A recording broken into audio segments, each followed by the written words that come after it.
from the Richmond Times-Dispatch from the year 1977. Bowlers irked at conditions of Tenpin lanes.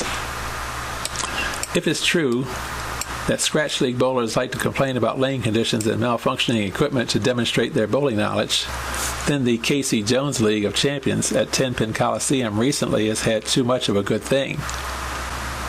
Discontent at the 18-year-old 40-lane facility on Belt Boulevard has reached the point where one team captain told manager Larry Fowler he'd withdraw his squad from the city's top 10-pin league unless conditions improve soon. That was the first such threat that E. Wayne Morris said he has encountered in his 4 years as league secretary.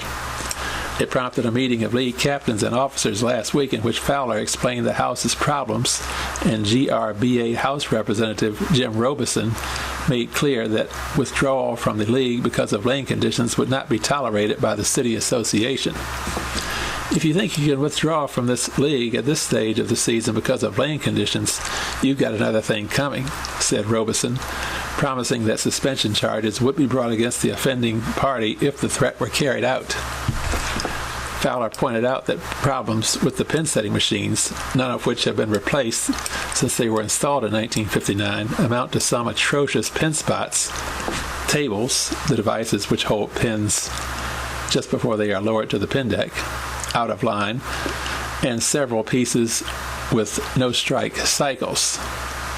With respect to lane conditions, Fowler noted that Tenpin Coliseum, which switched from lacquer to urethane surface this season, is the first of General Bowling Corporation's 12 houses to use the newer, longer-lasting surface. The center's lack of experience with urethane, Fowler said, has necessitated experimentation to determine what amount and distribution of conditioner should be used. Because urethane is a relatively hard surface, it tends to hold lane oil rather than allow it to be absorbed, as does more porous lacquer. A very slick condition can result, reducing ball spin or action. Frequently, oil is carried by balls to the end of the lane, creating a spotty condition, as Morris puts it.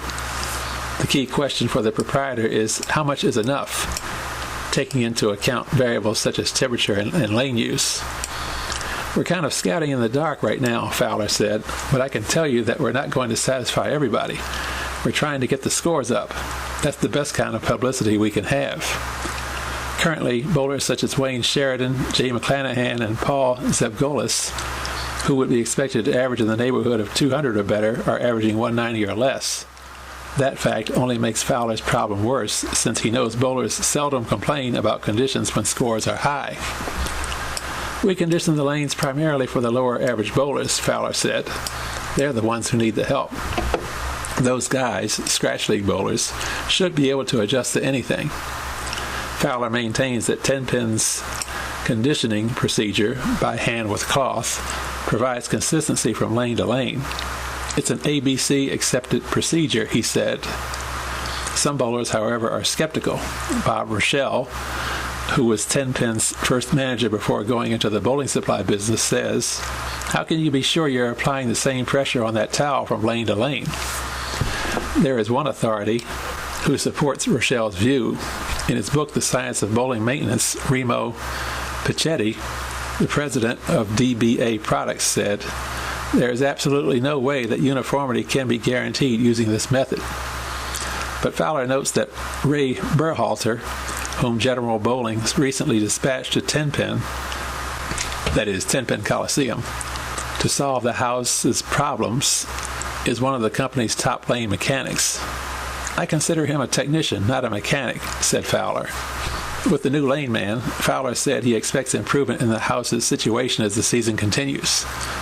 For the man General Bowling hired to take the blame when things go wrong and to be ignored when they go right, it can't get much worse.